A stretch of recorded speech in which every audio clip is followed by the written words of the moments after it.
Conversation avec une chercheuse d'or, Marie-Pierre Muri, au présent.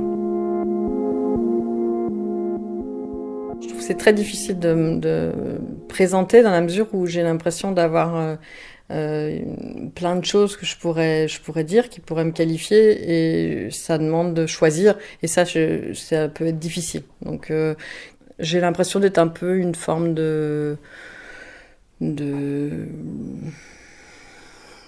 suis une personne qui a de multiples talents, et ça n'a pas toujours bonne presse, et c'est vrai que mon CV ressemble un peu à ça. C'est-à-dire que j'ai été dans le commercial, dans le marketing, j'ai fait du développement produit, j'ai fait du commercial, j'ai fait du management, j'ai été graphiste. Tu as découvert sur le tard que tu étais haut potentiel intellectuel ou hypersensible ou un peu les deux ? Oui, bah ça, je pense, avec le recul, puisque c'est arrivé, moi j'ai découvert ça à 50 ans parce que j'ai un ami qui en me voyant fonctionner à certains moments, me disait « Mais toi vraiment, t'as plein d'aspects au potentiel ». Je savais même pas trop de quoi il s'agissait. Hypersensible, je pouvais me reconnaître, mais on n'en parlait pas autant qu'aujourd'hui. Et j'ai fini par me dire, bon, allez, j'essaye, je vais faire le test. J'y croyais pas du tout, mais j'avais justement besoin d'en avoir la preuve, parce que ça me paraissait vraiment tellement loin de la façon dont je me percevais. Et comme beaucoup de hauts potentiels d'ailleurs, puisque moi ceux que je rencontre, finalement, c'est exactement le même genre. La plupart, ils n'ont pas conscience qu'ils ont ce fonctionnement-là. Et donc c'est vrai que le fonctionnement d'un potentiel, c'est pas... Bon, on peut pas faire une généralité non plus. Moi, je peux parler du type de profil que moi j'ai, c'est-à-dire ce qu'on appelle un profil hétérogène. C'est-à-dire que moi, j'ai pas le QI au max sur tous les plans. Il y a des endroits où je vais être particulièrement rapide ou avoir beaucoup d'atouts. Et puis, il y a d'autres endroits où je suis plus faible. Par exemple, je suis une vraie catastrophe pour me repérer dans l'espace. Je me perds facilement. Je retiens pas en géographie, c'était vraiment le drame. Je ne connais pas les capitales de la plupart des pays. Enfin, donc j'ai fait que bon an mal an, comme j'avais quand même de la ressource, j'ai réussi à faire mes études. Ce qui est pas toujours le cas d'ailleurs actuellement pour d'autres. Donc c'est après une chose je pense un fil rouge pour à peu près tous les hauts potentiels, c'est qu'il y a quelque chose de l'ordre de beaucoup de curiosité pour plein de choses. On a besoin d'apprendre, d'être nourri, d'être stimulé. L'ennui est très difficile à gérer, quoi.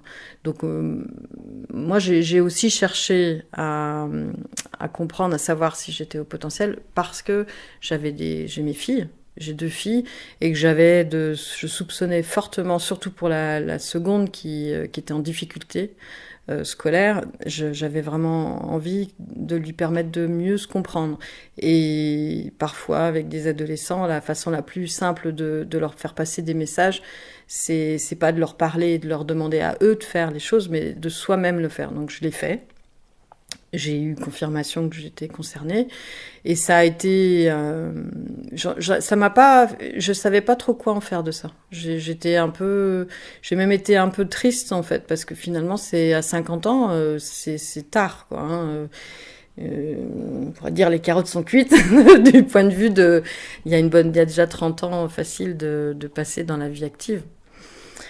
Pour autant, ça m'a quand même vraiment... maintenant, je le vois vraiment comme quelque chose... C'est 3 ans plus tard, aujourd'hui, mais ça m'a beaucoup apporté pour mieux me comprendre, mieux tolérer mes handicaps, même en rire parfois. Et puis mieux apprécier la Ferrari que j'ai quand sur certains sujets je commence à réfléchir ou à aborder, ou de l'intuition émotionnelle que je peux avoir dans l'accompagnement. Ça, je trouve ça génial, quoi. J'adore. Et maintenant je sais aussi voir ce côté-là, quoi.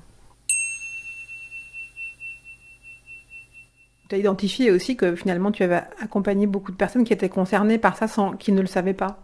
Oui, énormément. Et ça permet justement de leur apporter ce que moi j'ai pas eu, c'est-à-dire le fait de ne pas surfocaliser sur le côté handicap, parce qu'il y a des inconvénients, la pensée en arborescence, le fait de partir dans plein de directions, les conversations entre hauts potentiels, c'est souvent à se tordre de rire, hein, parce que d'abord ça dure des plombes, et puis déjà on se comprend pas toujours non plus, parce qu'on a on pense vite, mais pas de la même façon chacun. Donc c'est vraiment quelque chose de particulier, quoi. Et là pour ce qui est des profils, souvent c'est des personnes qui ont perdu beaucoup confiance en eux, qui comprennent pas certaines de leurs caractéristiques, cette sensibilité qui est très très exacerbée et que d'autres ne comprennent pas en fait, hein. Et ça, de pouvoir avoir un espace où on peut en parler, où moi je peux les aider, un peu les aiguiller, ça permet aussi qu'il y ait d'éviter certaines erreurs de diagnostic, parce que des fois il y a des personnes qu'on a considérées bipolaires alors qu'en fait elles étaient au potentiel et très très sensibles et donc très avec des montées et des descentes importantes en fait. Et ça permet de pouvoir s'apaiser et de trouver les bonnes ressources. Tant qu'on n'a pas compris, on ne sait pas de quoi il retourne, on ne peut pas vraiment agir, quoi. Tu dis que c'était un bénéfice pour toi de le découvrir, même si c'était tardivement. De quelle façon maintenant ça t'accompagne? De quelle façon est-ce que tu en fais un super pouvoir dans l'accompagnement des autres? Bah je suis moins en train de mobiliser de l'énergie à essayer d'être différente de ce que je suis. Parce que le fait que, par exemple, je sois un peu... J'ai une tendance à penser comme je pense à beaucoup de choses en même temps. Bah, des fois, je pars dans une direction, puis je me rappelle plus d'où je venais, etc. Maintenant, ça, c'est plus un souci. J'assume ça, le fait de pouvoir être un peu tête en l'air. Et c'est pas parce que je fais de la méditation que ça ne me rend pas quelqu'un d'autre. Donc, ces dimensions-là, le fait de pouvoir être distraite ou de pouvoir d'avoir des fois des ressentis, d'avoir une intuition par rapport à ce que la personne me dit ou la façon dont je vais l'écouter. Je sais que ça, c'est vraiment des ressources, quoi. Et que quand on parle transversal, quand le fait de pouvoir regarder des situations, les observer et presque avoir la totalité, c'est un peu panoramique comme façon d'être en relation avec les autres. Alors c'est pas facile parce que c'est du coup fatigant d'être autant réceptif à tout, mais en même temps dans des situations d'intervention d'entreprise là par exemple, ou dans un groupe ou dans une interaction individuelle. Et là, il y a vraiment une capacité de rebond et d'analyse qui est accrue.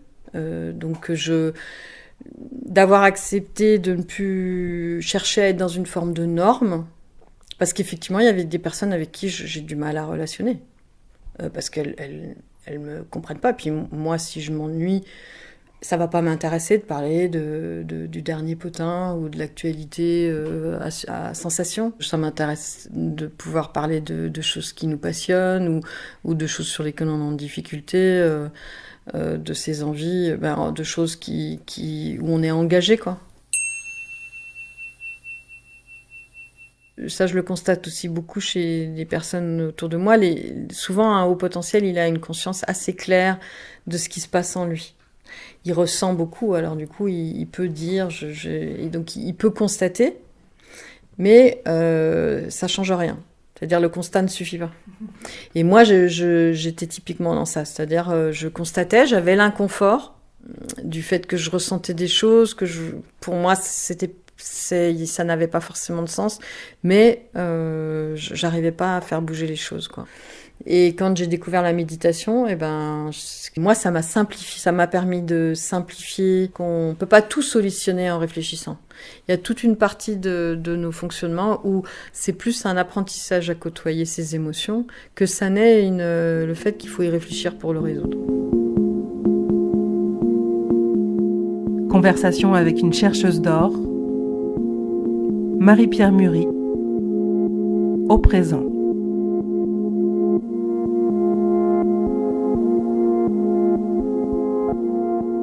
Montage, mixage, Magali Grolier, Caminus.